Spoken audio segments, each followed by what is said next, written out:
Okay, today I'm going to show you how to do a metal restoration system. Step number one, you take this rust off and you mix it with water. So you go into here, put it in this little sprayer, and you mix about a quarter of this to 1 gallon of water. So the way this thing works, you dump a quarter of this, you pour a quarter of this per gallon. You have little things on here for your gallon. And then this thing is actually an electric. You put a battery in here, and it's got a little switch right there, and you can spray the roof. And what you do is you simply spray the roof, and that's how you put the rust off on. Okay, step number two is where you're going to be washing the roof. So you mix the rust off, you spray the rust off on. You do want to try to keep the rust off wet on the roof. If you can. It's not just a real big deal, but if you can keep the rust off like moist on the metal, that's better, and not let it dry out. So what you do, you take the pressure washer hose, you see the end here, you hook the pressure washer hose up right there. Your garden hose is going to hook up from the water outlet, wherever you get that, going to hook up right into there, and then obviously your pressure washer hose, and you're going to hook this on the end. This is kind of big, but it is what it is. And then make sure you have a turbo nozzle on. It's a pretty big deal. You hook that up, you start the pressure washer, make sure the water's on, and pressure wash the roof. And you want to make sure you get it clean. The metal needs to be fairly clean once you're done. If there's a lot of rust on it, you should agitate it, take a broom over it, and try to get that rust, or try to get that metal washed real good. So that's step number two.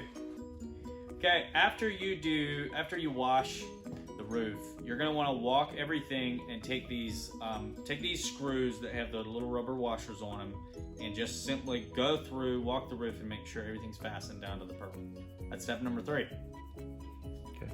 So step number four, is after you wash the metal, you put the primer on and you spray that on. So it goes through, it's in these drums, and it goes through the sprayer, and basically you spray it on like a paint. Just spray it down fairly thin.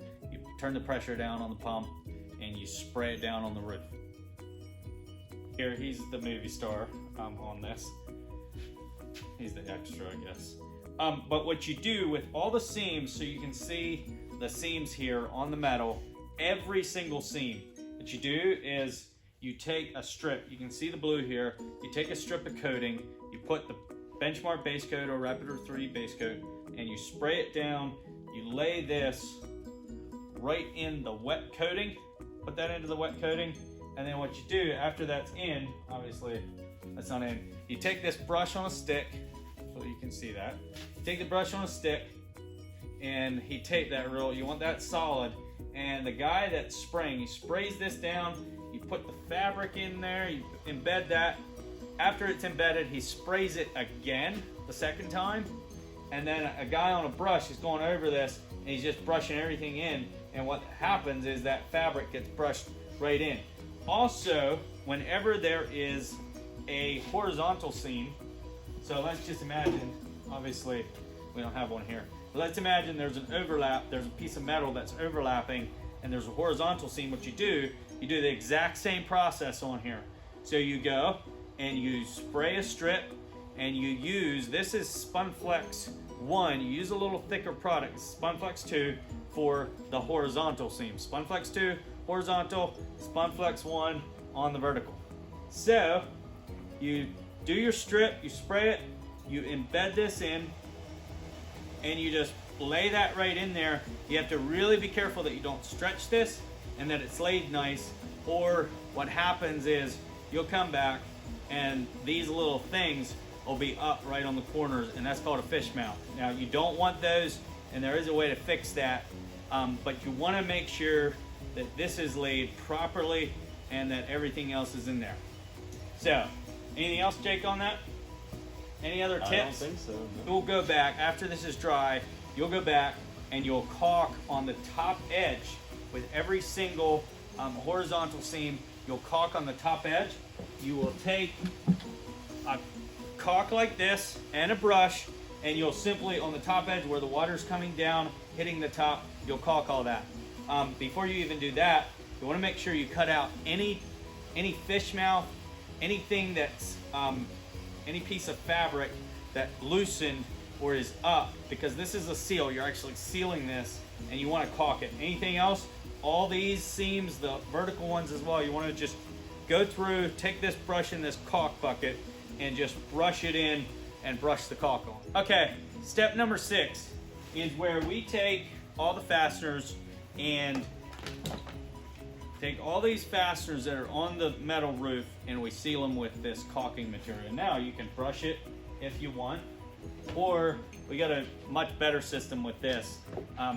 So you want to make sure that you use the fastener grade quick caulk. There are others, and you want to make sure that you use a fastener grade quick caulk, or your sprayer is going to get all plugged up. So this is the thin stuff. That's the stuff we're going to be using for the metal restoration, or the fasteners on the metal roof.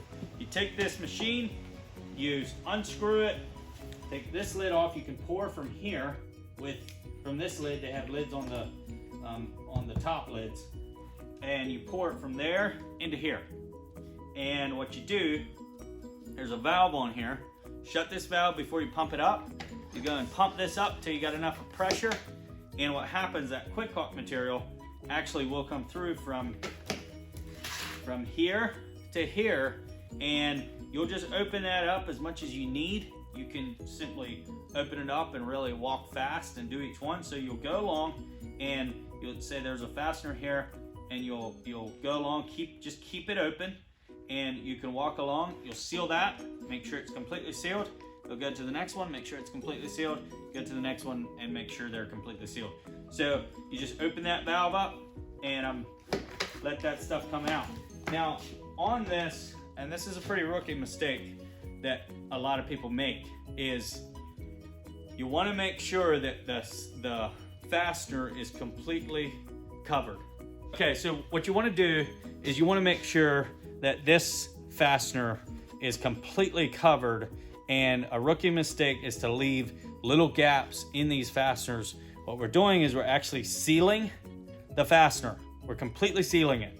So you want to make sure that when you go over it with that caulk gun, that you are completely 100% getting a seal, and even to the point where you're getting just a little bit of a Hershey kiss on each one. So that's how you do the fasteners. The last step is the funnest part, top coat. You want to make sure you have your glasses for this, your sunglasses. This is really, really bright. So after you've done all these steps, you're ready to do the final one, which is just simply a top coat. It sprays down kind of like a paint, but it's a lot thicker.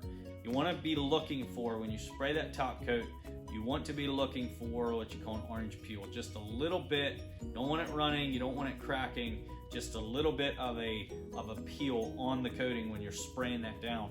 And so you spray, and we typically on metal, which you pretty much need to do this, is go on one side of the rib. You'll do one side of the rib and walk back through into the whole roof, let that dry, and you'll come back the other way and do that side of the rib the whole way. Because if you don't, you will have skippers, pretty much guaranteed. You can't get it perfect. And I've been doing this for how many years, and I know that's pretty much how it is. So make sure you do two sides, make sure you get it thick enough. It is approximately 2 gallons a square. So what you want to do is you want to measure the roof and look at how many, I think it's about 3,000 square feet per 55-gallon drum. And so measure out, if you're doing one side of the rib, maybe measure out 1,500 square feet. 6,000 square feet. You'll do a drum and then come back and do the same thing with 6,000 square feet there. So that's pretty much how you do top coat. Make sure it's thick enough and make sure you get your coverage.